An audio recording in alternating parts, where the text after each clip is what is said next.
Et voilà, on se retrouve pour parler de l'oxydation ménagère des alcools. On a vu dans la dernière vidéo qu'il y avait des alcools primaires, secondaires ou tertiaires. Donc si tu as du mal avec cette notion, n'hésite pas à poser des questions. On va revoir cette partie-là.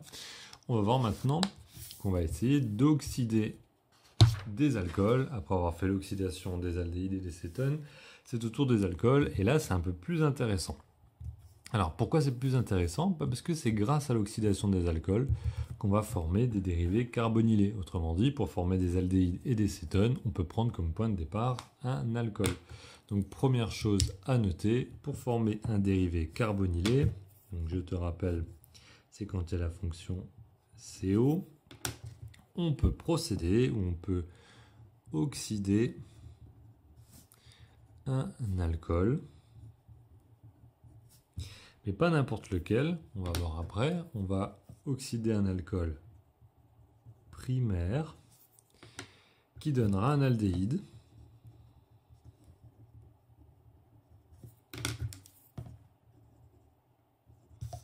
Hop, qui donnera un aldéhyde. D'accord, donc si j'oxyde un alcool primaire, ça donnera un aldéhyde. On peut oxyder un alcool secondaire. Je vais changer de couleur. Hop, du orange. Donc si je prends un alcool secondaire qui donnera une cétone, d'accord, et c'est tout. Un alcool tertiaire, il ne se passera rien. D'accord, donc on peut oxyder un alcool, on peut oxyder un alcool, on ne peut pas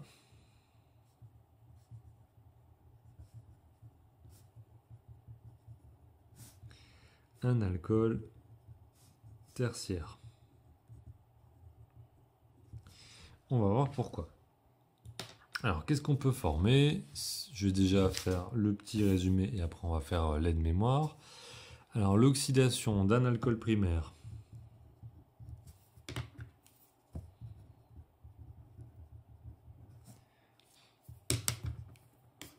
Hop, je vais mettre une flèche. Donne. Ok, et tu vas voir qu'il va y avoir une double flèche. Parce qu'on peut faire une double oxydation. Je vais te montrer ça tout de suite. Donc c'est parti. Alors, on va se travailler ici. Tu as un petit peu d'espace. On va partir de la fonction alcool. Donc on va partir de l'alcool avec le groupe OH. D'accord?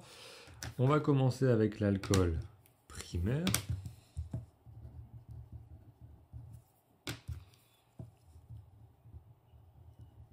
Ok.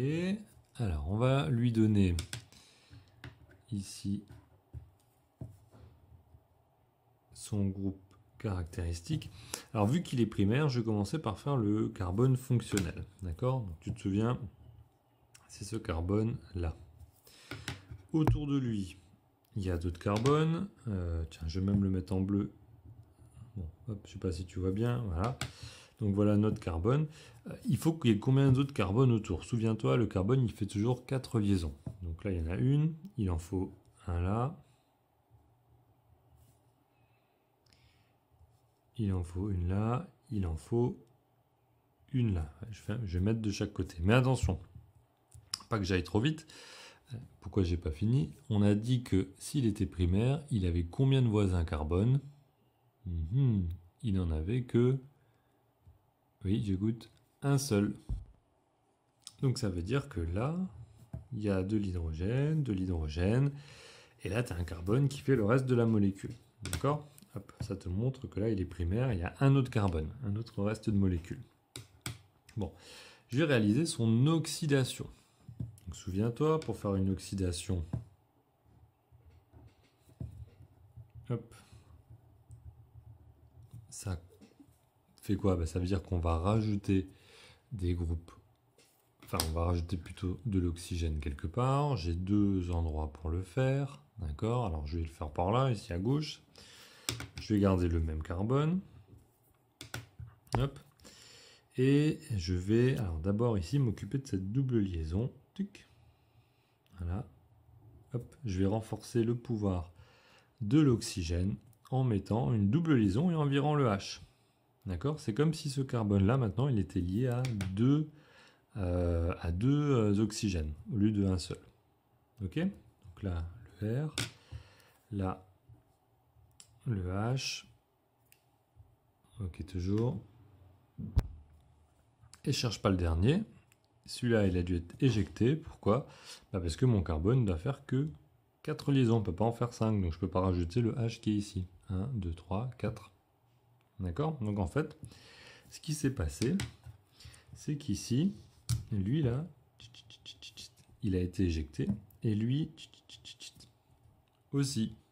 D'accord? Pour pouvoir renforcer le rôle du haut, on a dû rajouter une liaison et donc virer quelque chose. Donc en fait là maintenant je suis passé de mon alcool primaire ici à quoi? Si tu regardes bien ici, on a une fonction aldéhyde. D'accord? Mais toi tu sais que l'aldéhyde, si on rajoute encore de l'oxydant, on va passer par là, on l'a vu la dernière fois, on peut aussi renforcer le pouvoir de l'oxygène. Il va se produire la chose suivante. Tac. O H, on vient glisser un O ici.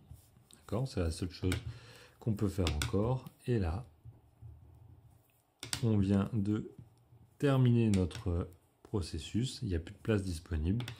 On a maintenant ici un acide carboxylique. D'accord, donc en fait, je suis passé d'un alcool primaire à un aldéhyde et j'ai fini avec un acide carboxylique.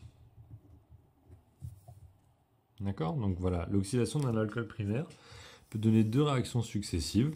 Si on y va doucement, on dit qu'on fait une oxydation ménagée, on ne met pas beaucoup de produits, on obtient de l'aldéhyde. Si on y va un peu plus fort, on met beaucoup de produits et on chauffe beaucoup, on peut obtenir un acide carboxylique en bout de course. Donc tu vois comment est-ce qu'on peut passer d'un alcool à un acide. Voilà. Alors cette oxydation peut se faire en présence de dioxygène. Et parfois elle est même poussée par des bactéries qui se trouvent dans le milieu et qui vont servir de catalyseur. Donc par exemple, si tu prends de l'alcool, tu prends du vin et que tu le laisses à l'air libre pendant quelques jours, il va avoir un goût de vinaigre. En fait, vin aigre, c'est parce que tu vas former de l'acide grâce à cette réaction qui peut se faire naturellement. Tu peux aussi la forcer et aller un petit peu plus vite si tu n'as pas envie d'attendre quelques jours. Voilà. Qu'est-ce qui se passe avec un alcool secondaire? On va regarder. Je vais changer de couleur. Normalement, on devrait arriver à former une cétone. Alors pourquoi? On va prendre l'alcool secondaire. Je vais mettre ici notre carbone qui porte OH. Attends, que je ne te mette pas des couleurs tout partout, dans tous les sens. Donc voilà. Mais comme il est secondaire, il doit avoir deux voisins carbone. Donc en fait, je peux mettre R et R. C'est du reste de molécules. Ok? Par contre, il lui manque une liaison, il doit en faire 4. Il y a encore un hydrogène qui se balade. Donc ça, c'est un alcool secondaire. Un voisin, deux voisins. Bon. Si on réalise l'oxydation, on va renforcer le pouvoir de l'oxygène. Alors, comment faire? Eh bien, comme ici, en fait, tu vas voir, on ne peut pas rajouter un oxygène ou un OH comme ça. On va donc avoir la chose suivante qui se passe. Les R. Alors les R, eux, ils virent jamais. Hein. Cherche pas, c'est très très difficile à enlever. La seule façon de faire, c'est une estérification ou une hydrolyse d'estérification. Ne cherche pas. C'est dans un autre chapitre, de toute façon. On va avoir un double O qui se forme. Et c'est tout. Le H, comme précédemment ici, il va être viré. Voilà. Qu'est-ce qu'on obtient ici? Regarde bien, tu connais ce type de molécule, c'est une cétone. D'accord? Et on ne peut pas aller plus loin, on ne peut pas rajouter de eau quelque part, toutes les places sont prises. Donc là, en fait, j'en reviens ici, l'alcool secondaire on l'oxyde, il va donner une cétone. D'accord? Et c'est tout. Pour l'alcool primaire, tertiaire. Si on regarde sa formule, donc c'est un C avec 3 voisins. Voilà. On a dit que les R, eux, ils étaient quasiment inamovibles. 1, 2, 3. Donc on peut rien faire. On peut même pas virer le H ici pour mettre une double liaison. Il faudrait virer un R. Et ça ne peut pas se produire comme ça. C'est très très difficile. Donc les alcools tertiaires, eux, ne vont pas réagir. Ok? Voilà. On verra la suite et plutôt la fin avec les applications en biologie dans la prochaine vidéo. Donc pour ça, je te dis à plus tard. Et n'hésite pas à poser des questions sur cette partie qui n'est pas forcément très simple, mais il y a un petit peu de logique quand même. Allez, salut!